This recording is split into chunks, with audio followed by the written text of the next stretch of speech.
Hello, and welcome to another episode of Bridging the Gap podcast. I'm your host, John Henderson. We discuss bridging the gap between business, technology, and people. Today, I've got my friend Brian LaPratt. Brian, how you doing? I'm doing well. How are you, John? I don't know that I could be a whole lot better. I got a vacation coming up, so looking forward to that. But other than that, heads down. How's life been Yeah, treating you otherwise, though? it's been good. It's been really good. It's been a good week and not a ton of meetings, which has been awesome. And I've been able to accomplish a whole lot versus just sitting in a bunch of meetings talking about things. And I think you know what that's like, right? Yeah. Yeah. I mean, my wife likes to think, isn't that just what you do for work? You just meet. I'm like, it feels like it sometimes. Absolutely. Doesn't it? I mean, just sitting there back to back, I'm like, okay, when can I actually execute and get some things done? But, that's what Right. we get paid for, right? Right. Oh, so, I Today we want to cover some interesting ground. You and I have talked about this a little bit, and I just kind of keep thinking about just how there is technology, and technology really should be enhancing a lot of the things we do, but at the same time, technology should just work. It shouldn't be getting in the way.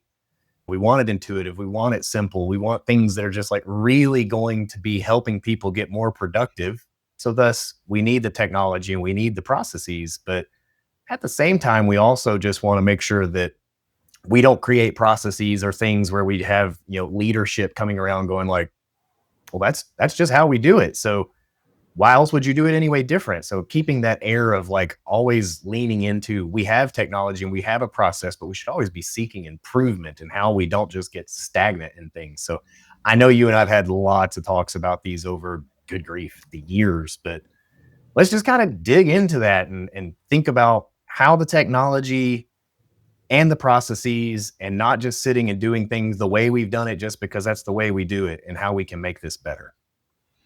oh my gosh, absolutely. I mean, I often tell people all the time, I'm like, I love shooting sacred cows. Those things that you just like, you said it perfectly.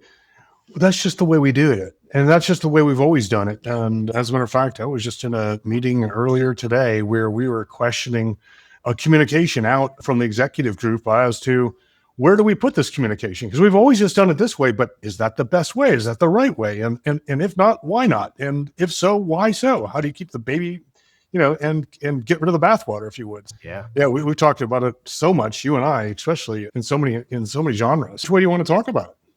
I mean, I think we dig into the points here where technology is an enabler, should be, anyways, shouldn't be a replacement for people in general. I think there's an interesting aspect, and I say this just because with AI driving everything, lots of people, lots of entry level jobs, lots of people who are just kind of getting into their roles. It almost scares them of thinking, why would I even do this, or how could I even do this? AI is going to automate everything, and it's just, it's the robots and the computers doing everything. But we know that's not really the future, and we know people have to be in here. So it's like, how do we get technology to really lean in and be that enabler and be, not the replacement for people, but at the same time drive from a leadership point of view with purpose, and really make sure that, the processes are for the people are not for the processes. Yeah, that's a great question. I mean, where I'm looking from, at least from my point of view, is using it as a tool. And obviously, if we just talk about AI for just a moment, I mean, if you're entry level, you need to be embracing it. And if you're not embracing AI interacting with AI, you're already behind the eight ball. And Yeah. then from that, I think it opens up new possibilities and new realms of thinking that we've never even thought about before on not necessarily how it can replace my job, but how it can make me be more effective, how I can be better utilized, how I can optimize things, and also how I can offload things that don't serve me and really don't maybe I'm good at, but it's just that medial task that when I get this is what I need to be really focused on as these core things, whether it's in technology or whatever your job may be. I think that's the key thing that really makes a difference. I think that's well said. I literally had a meeting today with one of my designers and was telling her, and she is embracing this, but I said, I think this is the thought pattern. If you don't embrace AI, you are going to be in that people group that AI could replace you. Yeah. So it's about leaning into it, understanding it, figuring out how you incorporate that into your day-to-day job. And I don't think it's just a technology job, to be blunt. I mean, she's a designer, and I told her, like, as a guy who's written way more code than I care to admit, I'm like, I don't know that I could go back the way of hand coding things, not because I just implicitly trust the AI for what it's writing, but it can just literally exponentially write the code faster than I can. The just sheer output is way faster than I can type it. It's, almost as fast as I can think it, I'm getting it. But I think this is true. You could be a copywriter, you could be a marketer with ideation, you could be a biz ops guy. Like, I don't think it's a technology problem, but it's about embracing the technology. Oh, without a doubt. I mean, at the end of the day, you said it perfectly, right? As a developer, it doesn't. I don't think, and for you, I don't think it hinders your creativity at all. And I think part of your creativity and your problem solving skills as a designer, all the logic still needs to follow. Because if you don't have that, what are you going to write? What is going to get developed on the output? AI is only going to output that which is interacted and is vetted. And yeah, sure, AI can do some thinking and can help you brainstorm and can help iterate through processes and uh, help you work through all that, which is fantastic. But at the end of the day, it's another human being that needs to interact with it. And we all know, like, a machine can only, I mean, I know it's intelligent, but at somewhere along the way, you need that input. It needs to know, like, hey, is this really how you want this? Is Yeah. this the way you want this to be?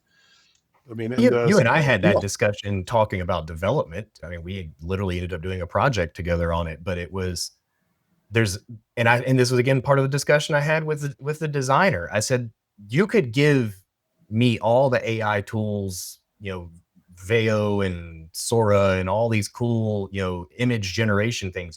You and I, we've played with the image generation, and sometimes we can do some funny things, but at the end of the day, I am not a designer.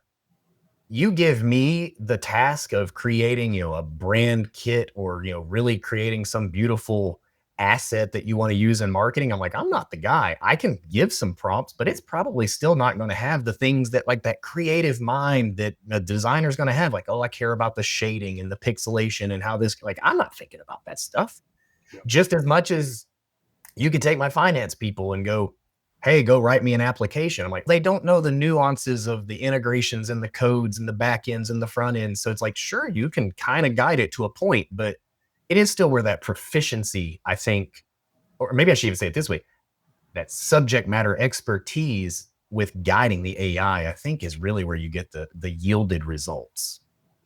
No, absolutely. And I think, I mean, you and I could probably talk for days on end just about AI. It's viral. I think everyone talks about it. And we could spend we could probably spend like 5 podcasts just alone, just bantering back and forth about it. But I completely agree. There's so much to it. And for me personally, I've used it for years now, and I can't imagine my life without it. When it first came out, I was like, what is this thing? Oh, it's a glorified chatbot.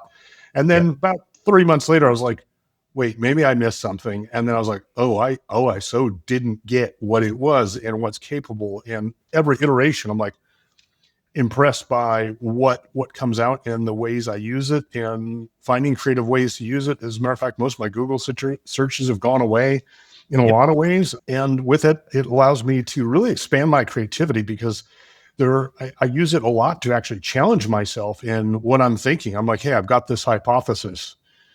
Is this right? Am I missing anything? Help me brainstorm this idea, challenge me, put up something that, like, give me a counterpoint so that way I can consider something different. And going back to those sacred cows, right? It's a great place to look and compare at something and challenge myself rather than just assume everything I'm thinking is always right. It gives me that place to just have a voice outside of myself and a highly intelligent voice that can draw upon so much stuff that can really help flush out crazy ideas or, be like, oh no, actually that you're right on track and be like, oh good, I'm kind of thinking well. Although, don't get me wrong, I do love the "you're absolutely right" from AI all the time. I'm like, am I? It's actually digging deeper there because you're talking about, leaning into that technology. Like when you're building or implementing something in a technology space, I know you do this a lot at work as you're building integrations or pulling in new applications and systems and thinking through all just processes that you're working on. Like, how do you make sure that you're just staying focused on the people that are involved in it and the purpose for why you're doing it? It's not just some new shiny toy that we want to just try and implement for implementation's sake. Yeah, that's always a challenge, right? I find because I love design, I love the creativity, I love the exploration of things. And with that being said, I do need to check. So what I often will do is I will dream something up and I'll get a cohort of people and be like, hey, let's talk through this. Talk to me about what you think about this. What matters to you? What would this help your job? Does this enhance your daily? And we spend a lot of time dialoguing and exploring and also doing some things in simple format, like using Excel and be like, okay, why don't you mock that up in Excel, right? Because Excel is a Mhm. powerful place to mock up some concept, put comments in. And then from there, I've then went and made sure I understood where they're going with things. So for me, it's a lot of back and forth with individuals and also understanding what they're doing fundamentally. Yeah. If I don't understand someone's job fundamentally, it's really hard to design something. And I know when we've developed the app we've been working through, we spent hours of you and I just talking back and forth and you saying, okay, let me better understand Yeah. your application. Let me understand your business. Let me understand how you're intending on using that. And then you will challenge back. And I do the same thing, but I'm just using you as an example. You would come back and be like, so is this what you mean? And if not, explain me why. And oh, I've got this other idea. And then like popcorn, it's one thing's, often goes to another, leads to another. And then it's also at some point in time, like, okay, great. We got to stop, pause, go back, validate that what we've been thinking about is true because once again, that creative cycle starts going, and we're brand new shiny thing wants to come back into play. And Oh you yeah. know, if it provides no value, then what you do is build something shiny. Yeah, and I think that's one of my favorite things. I mean, with you and I, we've done it a lot, and I find this just to be a natural way of doing it. I've often likened it to doing like a jigsaw puzzle. Hmm. It's really difficult to take one piece of a puzzle out of a box at a time and start trying to put the puzzle together. Not to say that it's necessarily the only way, but I am the kind of guy of like, dump all my pieces on the table so I can see what I'm working Oh, with, organize and arrange and get the idea of the big picture. And then I can start breaking this down into small pieces of like, yeah, we want that whole big, whatever picture we're going to end up with at the end. yep. But I may only work on, the robot or the duck or the little bird that's in like whatever it is you're doing in the puzzle. Like you tear it down into the smaller pieces so that now you go like, but that's the piece we can work on because that's the piece I've got enough information on now to understand. Oh, that's great. Absolutely. And I think the other thing that um, is awesome about that is, if you brought the puzzle out one piece at a time, the other thing it would be, I mean, good luck, right? I think it goes there, but I mean, but you also have a grand picture you're often looking at. Now, I know there's a couple puzzles that have no picture. We've done Yeah. a couple actually. They're frustrating because you're trying to figure this out along the way, which is even more unique. But I think there's also understanding the why. Hmm. What is the problem you're trying to solve? And if you can't answer that question, then you may be running down the wrong path, right? If I don't know why I'm trying to do this, if I don't know where I'm trying to get to, if I don't know how I'm going to improve the business, so I don't know how I'm going to improve the end user's life by making this better, then I'm building something to build something, and whatever might come out, you can even jam puzzle pieces together. It doesn't mean it makes a picture, Right. right? So sometimes it fits, but it's not right. Yeah. You know what? It's funny you say that. A little bit of a tangent on that. You talk about understanding the why in a business. Honestly, I think this is just a life principle. How far down the chain of proverbial command do you find understanding the why yields value? And I only say this just for a little bit of context. Like I think a leadership or an executive team, they all need to understand the why. In my opinion, it's kind of like, what's the mission of the company? If we don't understand the why, how can we lead? maybe even middle management, but I'm like, do you find even down to the individual contributors, like them understanding the why yields much value? Yes, I do. And it's in particular cases where there's times when it's like it may not apply to them, but more often than not, if I don't explain why we may be doing something, I often find people are going to make it up. Hmm. Now they may make up the right answer, but more Yeah. often than not, they may make up a completely, you're like, where did that come from? Like, how did you extrapolate that? And of course, not every single why needs to be explained, but more often than not, if it's going to end up impacting them, it's going to end up showing up in their day to day when they have to interact with that.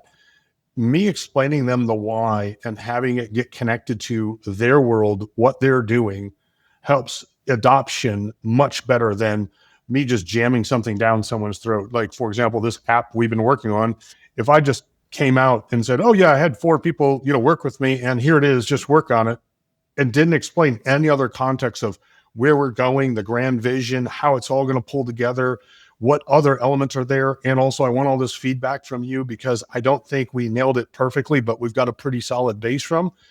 Hmm. I'd have people with really low adoption. They'd be like, oh, they're Right. just doing another thing. Great. They changing up my process. Fantastic.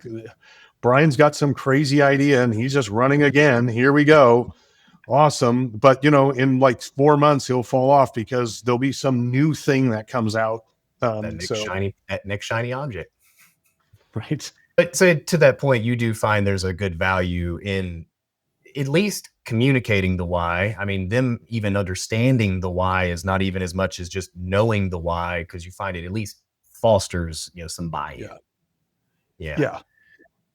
I mean, you alluded to the creativity earlier too. I mean, do you find that like when technology just fits naturally into what you're doing, it really amplifies the creativity instead of controls it? Or do you just really think that kind of creativity and the output of the technology don't have to live together? How do you balance that?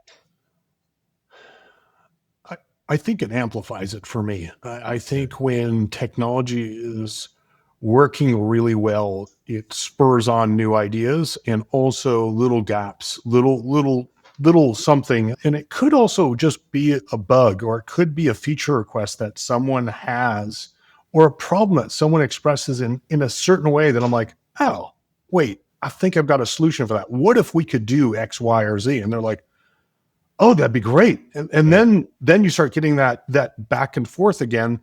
And I know some people are creative in different ways. I think everyone is creative Mhm. to varying degrees. I think there's people in this world who are like, I'm not creative at all. I'm like, no, I'm not saying you're Picasso, right? Right. Or you're developing and designing this immense thing.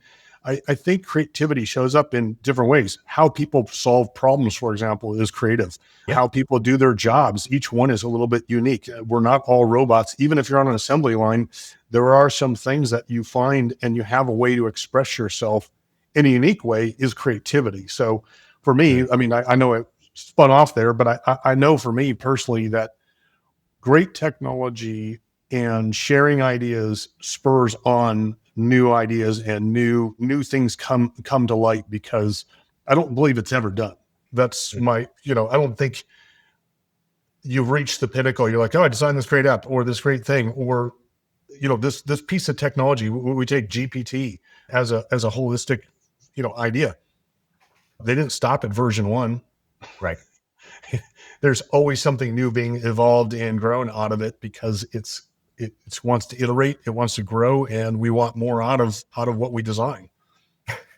That's funny. I have so many clients, granted, I may come off a little terse when I say it to them, but they're like, but when will it be done? And I'm like, it'll be done when you end of life the product, because otherwise it should always be iterating on some level, because otherwise it's just dead.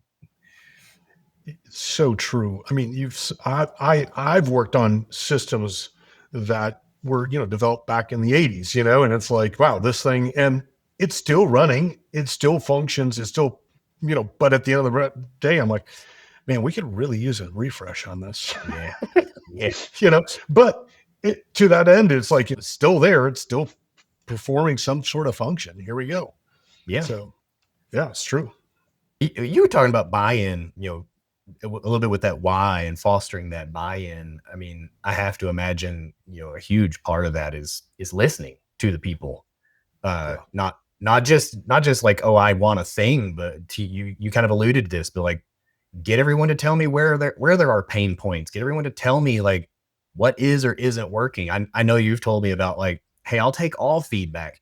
You'll kind of decipher this is a legitimate thing we need to work on versus that's a bit of an enhancement that, yeah, I could see where that's valuable, but not going to change what we're doing. So with those kinds of things, like how do you really lean into them though to get the team to uncover what they like really need?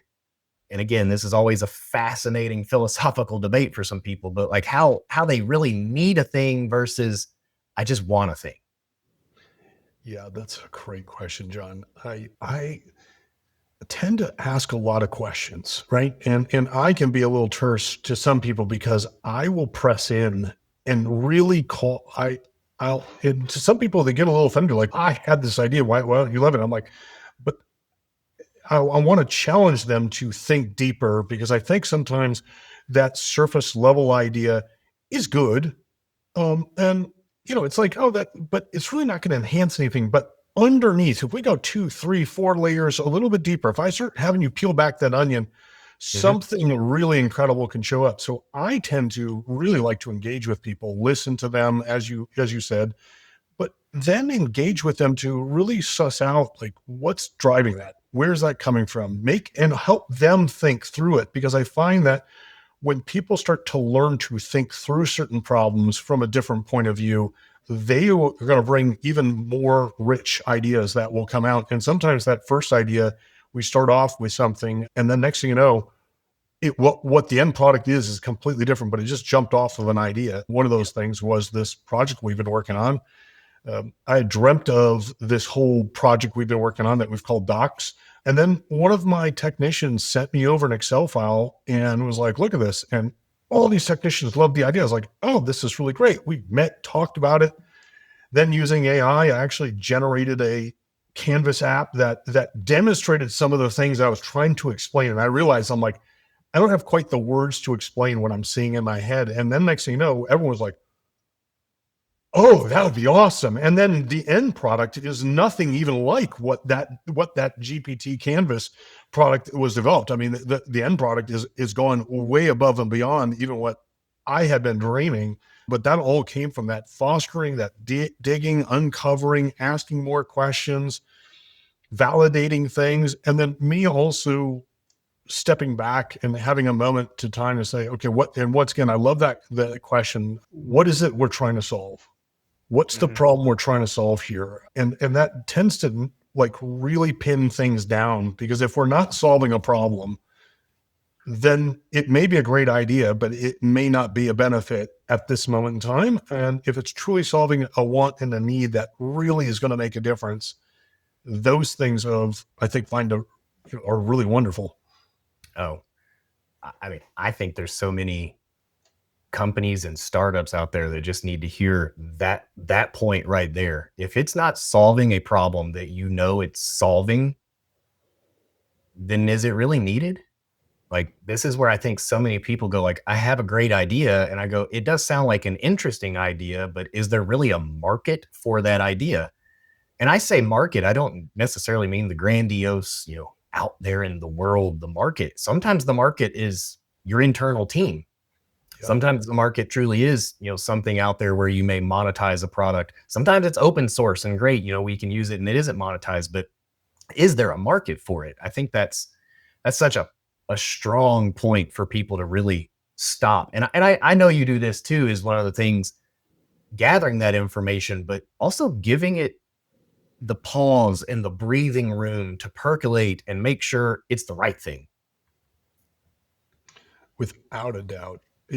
Yeah, taking some time to step back because I think it's critical because if you just run headlong into every idea you have, you'll end up with a lot of half-baked ideas and just some stuff that really doesn't end where you want it to be, and then you end up with a bunch of shiny things as you said, right? And like taking that pause gives you time to reflect on, really, is this going to be worth it? Is this really solving the problem I'm out to solve? Is this really going to feed the market that I'm trying to feed, whether it's the big market or even the internal market that's a small group of people that you're like, hey, this is going to improve their lives. So, yeah. Yeah. You talking about improving their lives too, because you were talking about when you were getting some of that buy-in from the team. I mean, I think that was everything from the germination of the idea and them you were meeting a particular need, but then gave them the opportunity to express it in tooling they knew, like, hey, put it in Excel if that's what you know, but let's start trying to let's get that idea out of your head and into something practical and usable. Up until you mentioned like the canvas and up until we finally like really start developing the thing. But I say all this to just go back to the fact that there's people involved. I mean, we're not making software for software's sake. We're not making companies for companies' sake. I mean, we're doing this for the sake of people somewhere, internal Yep. employees, clients, customers, etc. I mean, to that extent, I mean, there's just a human side to all of this. And, we know that when technology doesn't work, and it frustrates people, they're not going to lean into it. They're going to work around it. They're going to find alternative or even worst case, just fully ignore it. And you can even almost feel a palpable morale shift. And I think this even bubbles back up to a little bit of that helping them understand the why, because if you're forcing, processes and tools down their throat and they Totally. don't know why, and they don't get any opportunity to speak into it and get a buy-in, they again they just feel like some fungible asset that you don't want my opinion, you don't value my feedback. I mean, when you do this, if you do actually get the tech right and you get it really working for people, do you find that it does kind of give a renewed energy and a satisfaction for them, like leaning into a thing that's solving their real problem? Oh gosh, yes, absolutely. You can, it's like a light bulb goes off. And they're like, oh, and I find there's this other thing that happens that's underneath the surface. It's almost like, oh, you understand what I've been dealing with, and therefore you understand me. And I think as human beings, we want to be understood. We want to feel understood and validated. Doesn't mean you always agree with me, but when you when we produce something that addresses a problem they've been dealing with or a thing they've been living with, if you would, and we give them a workable solution that improves it, I think people are left validated that, wow, you do understand and you are on my side and you do see me as something more than just this thing that's doing this thing for you or for this company. You actually value and realize that, hey, I want to be better. And from that, I think people get validation in an interesting way when it's really well executed and it fulfills their need. Now, it may not fulfill everything because, right, because there's no utopia here. Nothing's perfect. But Yeah. improvement is always valued, and especially if it's got the voice of the customer, and that could be the end user, the customer. Always has got to be expressed in there.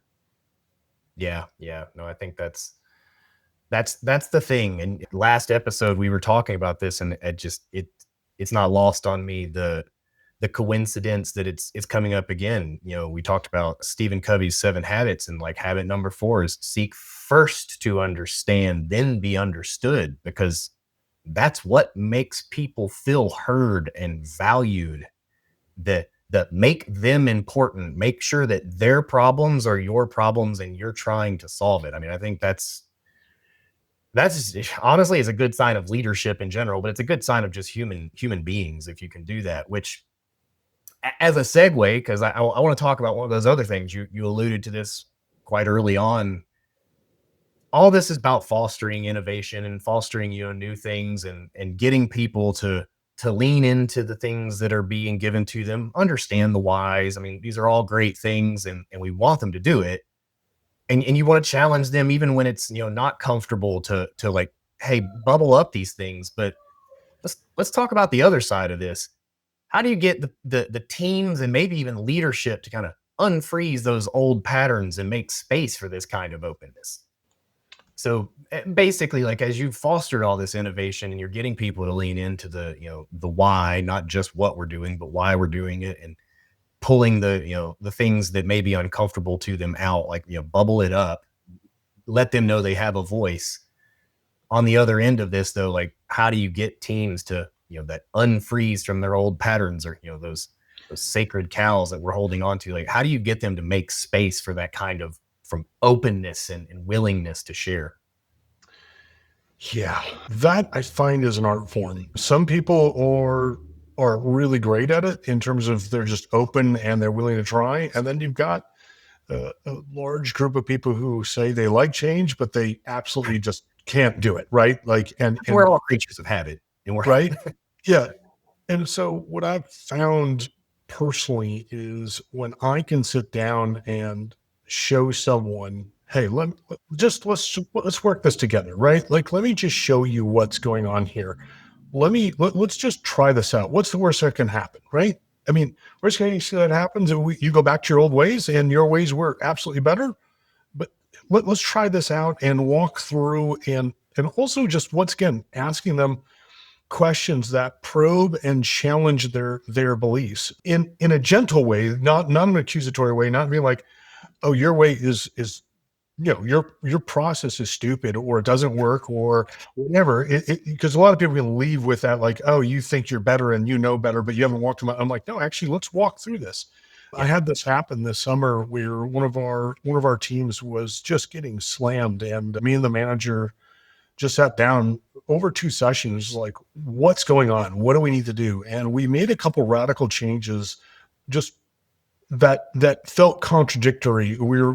He was underwater. The team was overwhelmed, um, to the point where it was like, and I was like, actually, let's bring everyone in and stop everything we're doing and redo some things. No more appointments, no more this, no more that. And it felt completely contradictory. And then we also introduced some tools that guys had used but hadn't fully used. And literally in 24 hours, it was the most incredible shift I've ever seen in operations ever.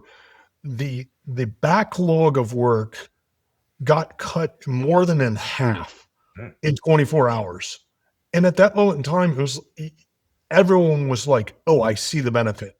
I now see what you're saying here. I now," and it just removed all that. And sometimes, and with that, I think sometimes people got to go through the pain of it, go through yeah, the hard way, and then sometimes people need to be, just that extra care where you come alongside of them. And some people are going to be those early adopters. I mean, you get into that adoption phase, right? Early, late, laggers, but inside of that, you're going to find that there were some people that if you just sit with them and talk with them and spend that time and show them and give them the opportunity to push back and even challenge you on it, I find that they're more receptive to changing and trying something out. But also, I think, and what underlies all that is your relationship with someone. If you don't yeah. have a relationship with someone at all, you're just another authority figure, or you're just another person telling me what I need to do. I find when I have those deeper relationships with someone, I there's so much more latitude and room for me to say things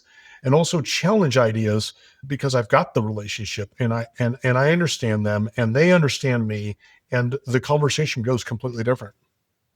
Oh, I mean, I don't know that I could agree a whole lot more. I firmly believe in my management philosophy of my team that we do one-on-ones, but my one-on-ones aren't a time to do task management check-in. It's a time to do people check-in. I want to know how you as a person are doing. I want you to know that I care about you as a person. I Yes, you have a job to do, and yes, that's probably the foundation of our quote unquote relationship, but that doesn't mean that's all it has to be. I can know you and you can know me, and in doing that, and I think the leaders have to model the vulnerability, because you're not going to get that by default. But when you model that vulnerability, that shows them they can be vulnerable. And that's how you actually create trust. And that trust is then how you can do that. You can lean into them and you can let them know, I care about what you're saying. And it isn't just lip service. I mean, I don't know that I could say it any better than how you just said it. Yeah, I agree fully. I mean, and then of course, my one-on-ones, I don't know, I've never been on one of your one-on-ones. I mean, of course, I talk about tasks and other things, but mostly it's generated from things that they want to talk about. So Yeah, I tend to it's ask my not people like, avoiding. what problems do you want to talk about? What things you want to talk about? What things you're struggling with? But I think it all, becomes like a ball. It's like, I know you personally. I know, I know about your family. I know about what's interest of you. I know about you because I spent time with you and I spent intentional time to get to know you and Yes. understand you. And that's the best way to also find out what guys are struggling with and girls are struggling with. What processes don't make sense, because they'll begin to open up. And when you're also open to listening and willing to hear and seek to understand, it Mm, everything changes. And that authenticness comes out. They get a different side. They're like, oh, okay. Because when they watch me walk to the restroom or walk around, I walk with intention. I tend to be walking around fast, and because I've got things to do and I don't have a lot of time, and sometimes I'm deeply thinking. And if you look at my face, it may look like, oh, she is upset, and it's like, no, actually, that's just what it looks like when I'm thinking, and I'm thinking through a problem, and I'm walking fast. It doesn't mean it, and then as they get to know you, like, oh, he's thinking through something, or oh, he's mhm. busy right now, and he doesn't mean I don't have time for him. It just, that's what's going on. Yeah. Oh, yeah. That's another great point on that too. I guess I'd be remiss to say I don't avoid work, quote unquote, Yeah, because again, it's the foundation of the relationship you're having with that person anyway. I mean, I think it's inevitable to have the conversation, but I mean, you yeah, talk about that like, I know you, I know your family. The work stuff in a sense is like, hey, if I know you're underperforming, but that's atypical, I'm not about to berate you on you're not doing your job. I'm going to lean in with my whys to go like, hey, what's going on? Like, everything okay? And I'm not trying to get you to air all your dirty laundry, but at the same time, I know I'm not getting the same version of you I normally get. So something's different. And it's probably something in your life that I don't participate in 8 to 10 hours out of your day. yeah, So thus, I'm going to lean into that more. Because again, inevitably, obviously, you're talking about work, but I'm not going to make the conversation of why didn't that task get done? Why isn't this project on time? Like, why are we like it's what their motive operandi is. So then you go, oh, okay, there is something deeper here. But you can't know that if you don't know the person because you don't have a baseline. absolutely, absolutely, so true. Couldn't agree with you more. I mean, it's played out in so many unique ways. And in the same breath, it's funny when someone doesn't know you and then you show up in a way that surprises them. They're like, oh, I didn't realize that you care, that's what's driving you. And it's funny when it flips around and someone learns you and understands Oh you. yeah. I'll never forget a guy that used to work with us, and he was doing a presentation, and I had been a part of these presentations for years, helped design them. And it was the second one he had done in front of a client, and he asked for feedback. And I just, while everyone else was saying, oh, you did okay, it was good, I just said, do you really want to know the truth? He's like, sure. I was like, that was terrible. And I didn't stop there, right? And to this day, he sent me credit to this not too long ago, but I said, but you want to know, man, everyone has been there before. And I'm more than happy to work with you to improve this. I help design this.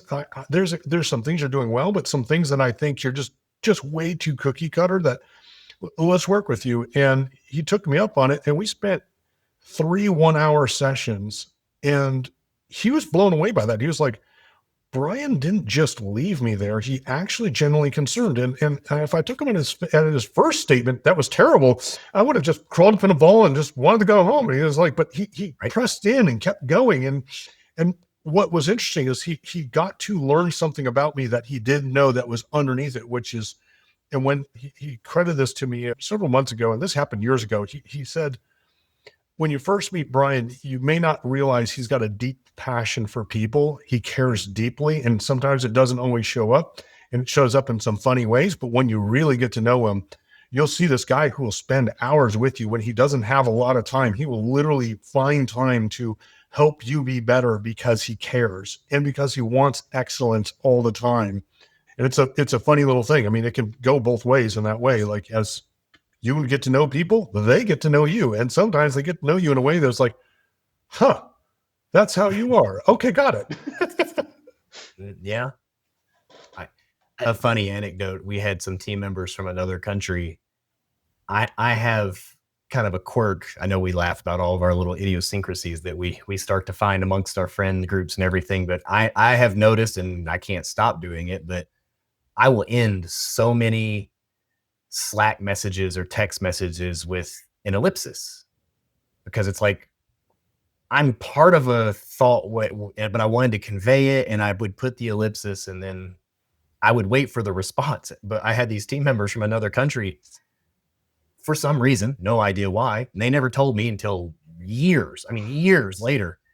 They assumed every time I would put the ellipsis, that meant I was angry with them. Oh, And I was like, my God, you must have thought I was just nothing but always angry with you, because it's just what I do.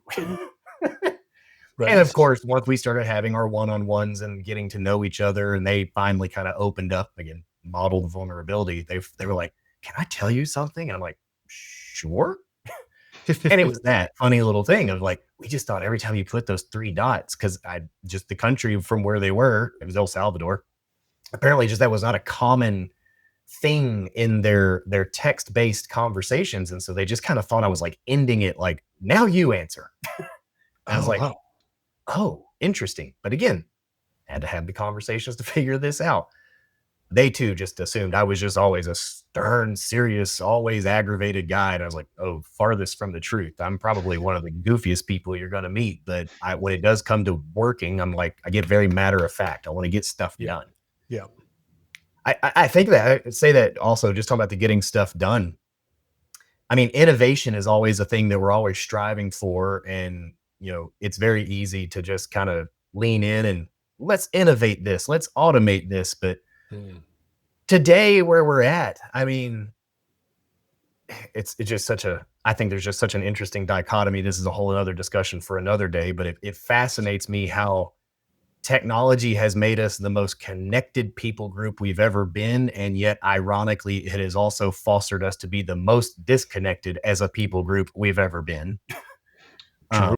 That's a whole other interesting conversation we may talk about one other day. But the sheer fact that we're living in this just constant, evolution of technology, AIs and automation and quantum computing, around the corner, and who knows what that's bringing.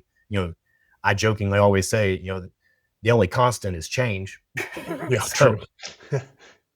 how do you find, and I think this could even go beyond just the team, but I'd say it's probably worthwhile for the sake of the listeners, your team explicitly, but how do you find that you keep people with all this constant change and everything is just, inundating them every which way from, Sunday, from just feeling overwhelmed and helpless? Like, how do you, as a leader who is instilling a lot of these processes and is coming up with a lot of these, organizational level ideas, but how do you equip them and empower them to really lean into this?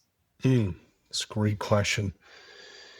Several ways. I mean, and I think a lot of what we've talked about already, which is brainstorming with them. So if I've got an idea, just bouncing it off of a couple of people, be like, hey, am I on the right way here? A lot of listening, but I think also acknowledging that, hey, we are going to grow. Things are going to change. Just being honest with people and letting them know what's going on. And also, I think giving them a peek behind the curtain enough that they understand where you're going and why you're going.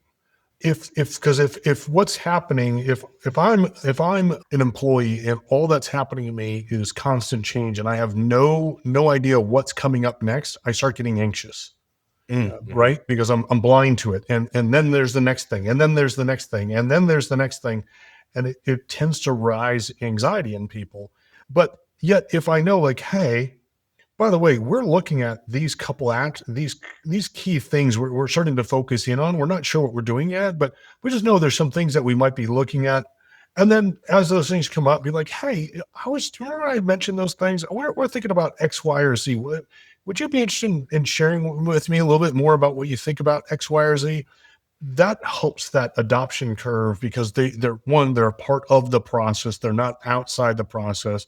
And of Mhm. course, not everything can everyone be a part of. There are things at executive levels that don't need to be brought all the way down and from that point of view, but you do need to, I feel, expose some of what you're doing and let them know where you're going and let them know how it's connected and how it's going to matter to them, how it's going to impact them, how it's going to benefit them, why you're doing it, all those attributes, you bring that all together. I think it leads to better adoption and less anxiety around the iterative change that goes on. Because every time, I mean, it's happening to us all the time. I mean, Google, Microsoft, Amazon, every time I turn around, they're changing something, and I Mhm. don't get a say in it, and I get to I get to either purchase it or not. But in work, I don't have that same purchase power, but so from there, exposing it before and helping them feeling a part of it and feeling like they have a voice when appropriate and exposed to it and let them know helps them settle that out, I think. So, I mean, you're remind me, you're like a VP at the executive level. So, I Mhm. mean, you're at the proverbial table with the decision makers and are one of them. So I'd say like what you just said though, I love this because that takes a level of forward thinking intentionality as a leader to know the balance of what I should or shouldn't share. But I think even more interesting and powerful is bringing in the team or whomever and however far down you take that, but bringing them in even at a level where like it's just an idea. You're Yep. thinking of a thing. I think that lets them feel like, it's not even, hey, we built a thing or we bought a thing. So I hope you like it. Let me know. It's like, I got this idea.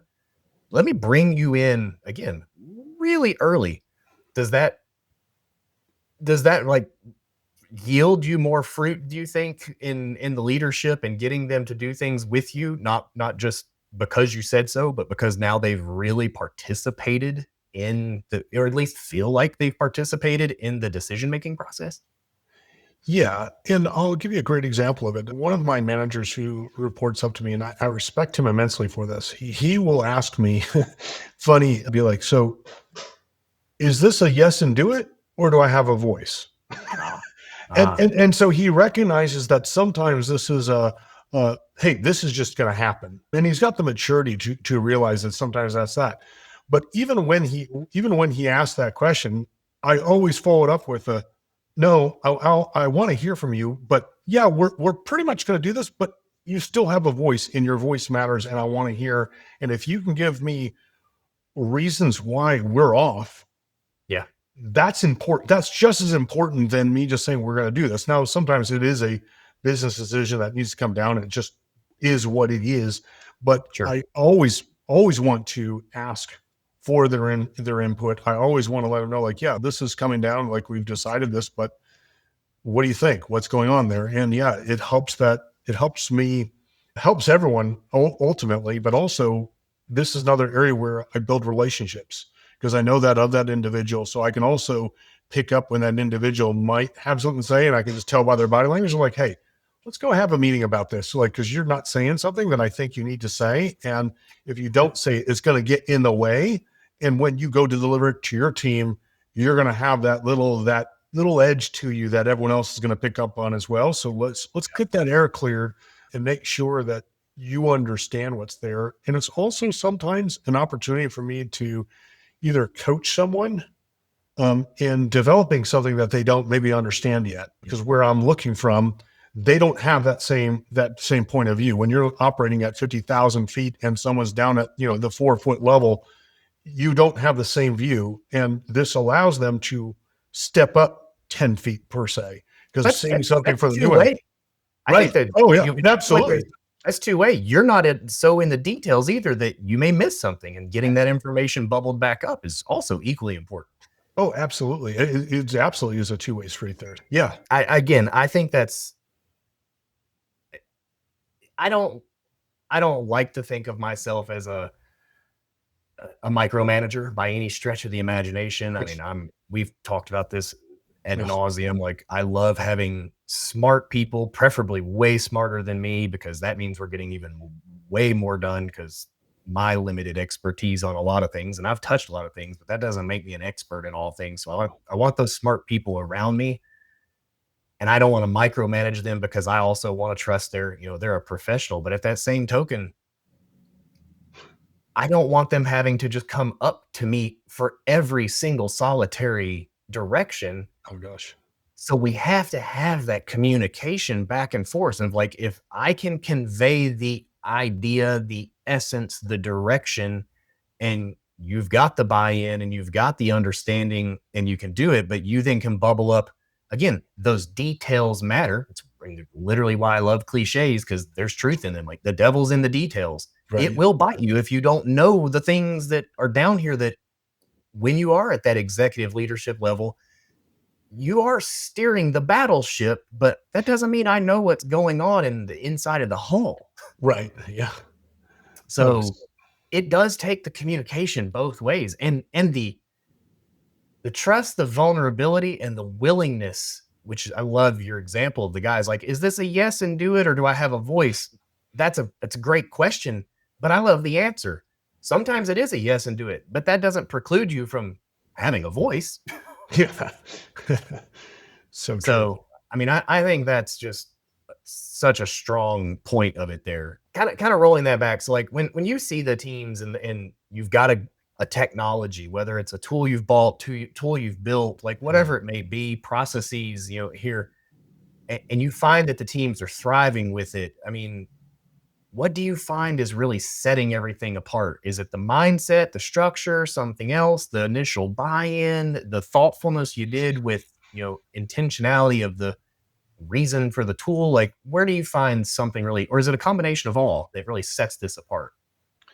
I think it's a combination of all, but I think if you're really to boil it down, I think there's a couple key things there. Getting the buy-in and hearing the voice of your customer is always critical. I mean, you can build 1,000 widgets, but if it doesn't fix or address a need in the marketplace, all you got is 1,000 widgets. Good for you. So that's an important part. So getting that buy-in, understanding people, but I also think there is something to finding the right solution and building something that's intuitive, or finding something that's intuitive and intelligently designed. When someone can, I think about the first iPhone, right? And every iPhone after that. When you open up that iPhone, what's there? There's no instruction manual, right? And it was designed to be intuitive on purpose. So are we designing things that make it easier for people, and I reduce the thoughts, that those The mechanical cognitive load. thoughts.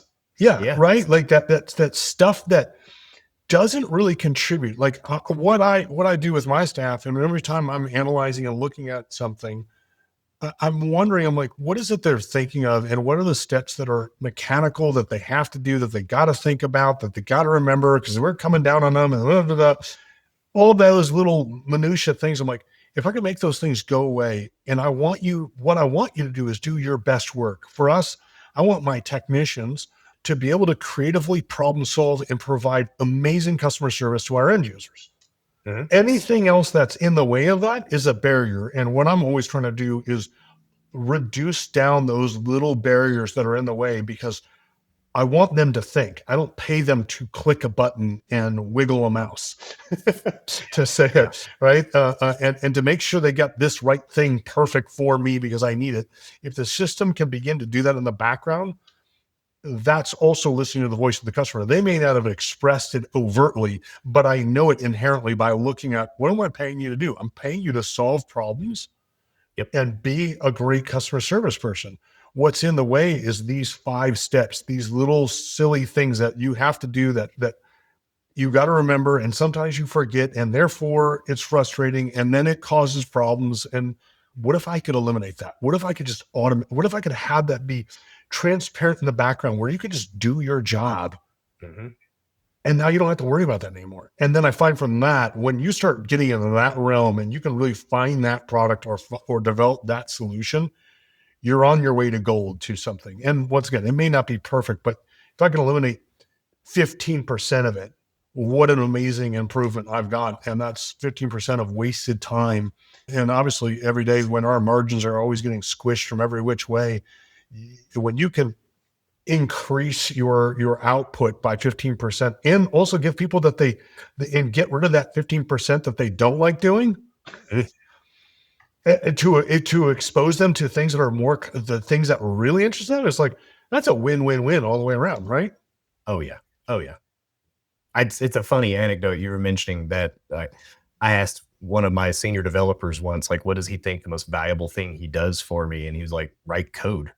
And I was like, You know, "AI writes code?" I'm like, "Why is that the most valuable thing?" He's like, "Well, isn't that the output?" And I'm like, "No, I don't care about the code. The most valuable thing you do is bring your critical thinking and analytical skills to the problem solving that we're doing. Like, the code is just the manifestation of that. Like, yeah, the powerful thing is in your head.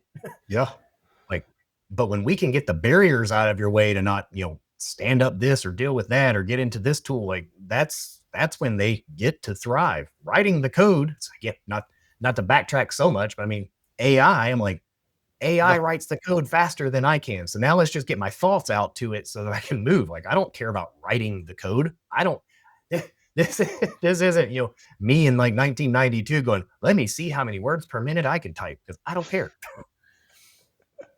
So true. So a little bit of a shift here. I mean, looking ahead, like what's got you excited just in general, things you're doing there at Technology Lab or where you're going, any ideas that you're exploring or things that you're just really seeing, has some palpable transformation. Like what's on your mind there? Oh gosh, probably the application you and I have been developing has been a real passion project for me. It's solving so many business problems or things that I see. I'm like, wow, I can't wait to I can bring this entire picture together because what people are seeing is just one little snippet of it, right? So that's really exciting to me from an internal standpoint of really bringing about this app that really pulls inner departments together and allows communication to happen and break down silos. As we're growing, we're one of those growing organizations in which when I started, there were like 12 of us, so there were no silos. Now that we're getting over 70, you're starting to see silos develop. And I'm like, no, we got to break these things down because they start to cause friction. And then it's like they are, and there's the we monster, who's doing this and who's not doing that. So that's one thing I'm excited about. The other thing I truly am passionate about finding creative ways that you can bring AI into the business, not just for AI's sake, Mm, but truly bring in some innovative ideas, harnessing that once again, remove some of those barriers, remove some of those things that get in the way for people that allow them to once again do what they do best and find ways to not just because it's new and just because it's shiny, but because I can actually find a real development business case that really enhances people's abilities. There was a couple things that we're looking at that's really exciting, especially in voice recognition and using voice in multiple ways, and also the screen, the picture recognition and object recognition, that entire OCR technology at AI level that really gets some exciting things going where once again you can eliminate some of that stuff that from us for technicians. I was like, "Oh, writing an email, great. Yeah, you can write a great email. Fantastic. But what I need you to what would be awesome is if it already knew everything you did, um, and could translate that down, put all your notes in, and now shoot off an email. Of course, you're going to review it, but it captured all of this and put it in a great format. And now, guess what? I freed you up so you can work on the next thing and freed up that brain space. I'm like, there's some real cutting edge things that are starting to emerge that are now possible that I'm like, oh, this is awesome, right? yeah, Those things are really exciting for me personally. awesome. Man, we're coming up on time. It's just been a great conversation. You and we could probably keep going, but I mean, I really do think this is getting a great conversation. I think this gets us to to that core of like why technology it matters, but it's not just about technology for technology's sake. It's about helping people do like the best work that they can and with more meaning and, as you said, less friction.